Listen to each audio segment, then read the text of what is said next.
တော့ဒီလမှာဆိုရင်ဒါစနေသားသမီးရဲ့လုပ်ငန်းစီးပွားပိုင်းလေးတွေကိုစတင်ပြီးတော့ပြပေးသွားမှာဖြစ်ပါတယ်အဲ့တော့ဒီလမှာလုပ်ငန်းစီးပွားပိုင်းလေးတွေကိုကြည့်လိုက်တဲ့အခါမှာခက်ခဲမှုတွေရနေပြီးတော့လိုကင်းစေတတ်ပါတယ်ရည်ရွယ်ချက်ရည်မှန်းချက်တွေအောင်မြင်မဲ့ကာလလေးဖြစ်ပါတယ်လုပ်ငန်းအကျဉ်းစီတစ်တွေလည်းပေါ်လာစေတတ်တယ်အလုံးနှစ်ခုတွေပြိုင်နေလို့ရတာမျိုးရှိမယ်လက်ရှိလုပ်နေတဲ့လုပ်ငန်းအပြင်တခြားလုပ်ငန်းတွေတွဲဖက်ပြီးတော့လုပ်ကိုင်ရတာမျိုးတွေရှိမယ်လုပ်ငန်းတွေစတင်ပြီးတော့လုပ်မယ်ဆိုရင်လည်းလုပ်လို့ရတယ်အောင်မြင်နိုင်မယ်ပေါ့မမီကိုအကူအညီထောက်ပံ့ပေးမဲ့သူတွေလည်းပေါ်လာမယ်ပေါ့နော်အဲ့လိုမျိုးအဲ့တော့မိမိကပေါ့နော်နာမည်ကုန်သတင်းကြော်စော်မှုတွေရှိမယ်လူထင်ကြီးချင်းခံရတာမျိုးတွေလည်းဒီလာထဲမှာကြုံရမယ်နော်အဲ့တော့လုပ်ငန်းတွေကဒီလာထဲမှာဆိုရင်စနေနေ့နဲ့ပတ်သက်တဲ့လုပ်ငန်းနောက်ပြီးတော့တနင်္ဂနွေနေ့နဲ့ပတ်သက်တဲ့လုပ်ငန်းတွေဗုဒ္ဓနေ့နဲ့ပတ်သက်တဲ့လုပ်ငန်းအင်္ဂါနေ့နဲ့ပတ်သက်တဲ့လုပ်ငန်းတွေဒီလအတွင်းမှာအကျိုးပေးရတဲ့အတွက်အဲ့လုပ်ငန်းလေးနဲ့တွဲလုပ်မယ်ဆိုရင်ပို့ပြီးအဆင်ပြေတယ်ဒီလုပ်ငန်းလုပ်ကိုင်နေတဲ့သူတွေအတွက်လည်းအောင်မြင်နိုင်မယ်ပေါ့နော်အဲ့တော့ရောင်းဝယ်လုပ်ငန်းတွေအေးဆိုင်ဖွင့်တာ online shop electronic ပစ္စည်းပေါ့အဖျော်ရမကလုပ်ငန်းတွေလူသုံးကုန်ပစ္စည်းလက်ပါရေးရပေါ့နော်အဲ့တော့လက်မှုပညာလုပ်ငန်းတွေစစ်ပစ္စည်းနဲ့ပတ်သက်တဲ့လုပ်ငန်းတွေနောက်ပြီးတော့စားတောက်ကုန်လုပ်ငန်းစတိုးဆိုင်ဆန်စီဆေးဆက်ပစ္စည်းနဲ့ပတ်သက်တဲ့လုပ်ငန်းတွေပေါ့နော်အဲ့ဒီဟာတွေအကျိုးပြုတဲ့အဲ့လုပ်ငန်းတွေနဲ့စီးပွားရေးတွဲလို့အဆင်ပြေမယ်အောင်မြင်မယ်ဒီလုပ်ငန်းလုပ်နေတဲ့သူတွေလည်းအောင်မြင်နိုင်တာပေါ့နော်အဲ့လိုမျိုးနောက်ပြီးတော့စနေနေ့နဲ့ပတ်သက်လုပ်ငန်းတော့နီးပညာတို့အထဲလို့ဓာတ်ဆီဒီဇယ်တို့ထမင်းဆိုင်ထီဆိုင်ပေါ့နော်နိုင်ငံခြားနဲ့ဖက်ဆက်လုပ်ငန်းတွေအကျိုးပြုတယ်ဒီလုပ်ငန်းလေးတွေလည်းဒီလအတွင်းမှာအောင်မြင်မှုရရှိစေတတ်ပါတယ်တဲ့နော်အဲ့တော့လုပ်ငန်းပိုင်းတွေမှာတော့ဝန်ထမ်းဆိုရင်တော့ယာရုလာစာတိုးတာမျိုးမင်းနော်တိုးတာမျိုးတွေရှိမယ်နောက်ပြီးတော့အစိုးရဝန်ထမ်းဆိုတင်တဲ့တရားရာလေးတွေကြုံမယ်နော်နောက်ပြီးတော့ဒီလုပ်ငန်းပိုင်းထဲမှာနေရာဌာနအပြောင်းရွှေ့ပြောင်းလဲကိစ္စတွေပေါ်တာမျိုးတွေရှိမယ်နော်ဒါအစိုးရဝန်ထမ်းဆိုပုဂ္ဂလိကဝန်ထမ်းဆိုရင်တော့ယာရု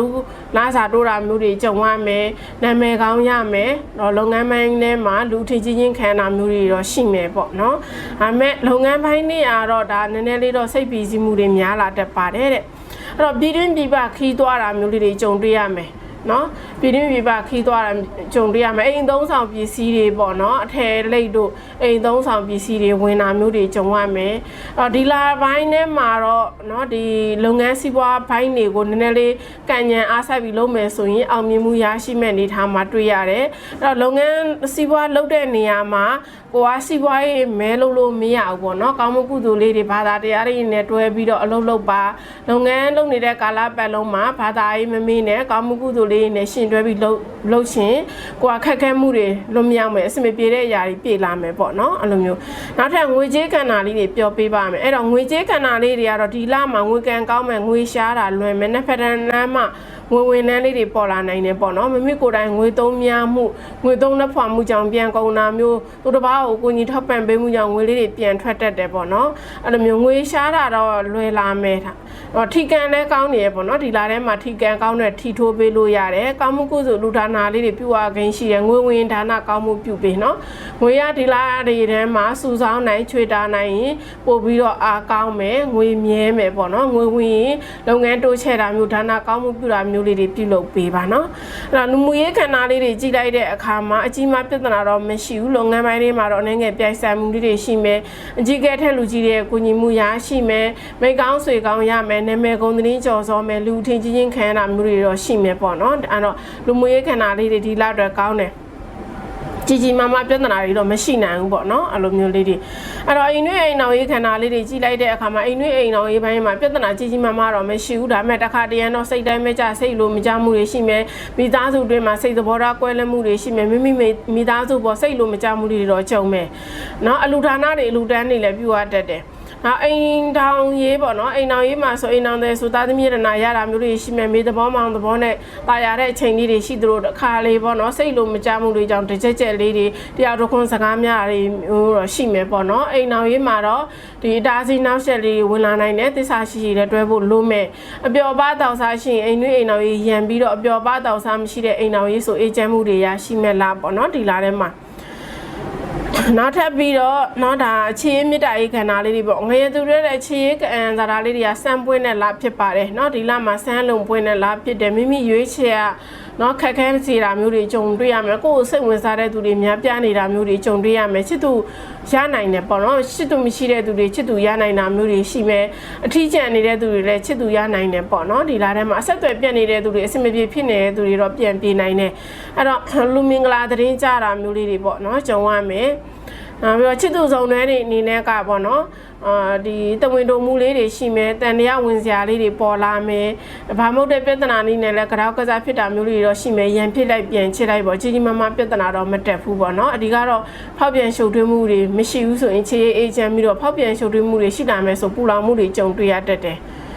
နောက်ထပ်ကျမ်းမာရေးကဏ္ဍလေးတွေပြောပေးမယ်အဲ့တော့ဒီလမှာစနေသားသမီးတွေကျမ်းမာရေးကဏ္ဍလေးတွေကြည့်လိုက်တဲ့အခါမှာဥနှောင်းနဲ့အာရုံကြောနှလုံးအားနေပြီးတော့မူးမောရင်တောင်းတာ၄အောင်တော့1 byte နဲ့ပတ်သက်တာပေါ့နော်နောက်ပြီးတော့အကျော်အားနေတာမျိုးလေးတွေဖြစ်မယ်အသက်ကြီးပိုင်းနေဆိုရင်ကြီးပေါင်းနဲ့ပတ်သက်တဲ့ယောဂနောက်ပြီးတော့၄အောင်နာလေးတွေပေါ့နော်၄ယောဂလေးတွေဖြစ်မယ်နောက်ပြီးတော့သွေးပေါင်တက်ကြလေးတွေဖြစ်မယ်ကြီးကြီးမားမားတော့မရှိဘူးတခါတရံဆေးတိုးဆေးတောက်လောက်ရတာမျိုးတော့ကြုံရမယ်နော်ကျမ်းမာရေးကဏ္ဍတော့နောက်ထပ်ပညာရေးကဏ္ဍလေးတွေကောင်းမွန်မယ်ပညာရေးစာတာကောင်းတယ်ပြည်တွင်းတက်ပညာရောပြည်ပတက်ပညာရောသင်ကြားတာမျိုးတွေရှိမယ်ဆရာကောင်းတွေလမ်းညွှန်မှုကြောင့်ပညာရေးတိုးတက်တာမျိုးတွေရှိမယ်တခါတရံပေါ့နော်ဒါလူမှုရေးအပေါင်းအသင်းကြောင့်ပညာရေးထိခိုက်တဲ့အတွက်အပေါင်းအသင်းလူမှုရေးတတိထားပေါ့နော်ဒီຢာလေးတွေရှောင်နိုင်တော့အောင်မြင်မှုတွေရရှိမယ်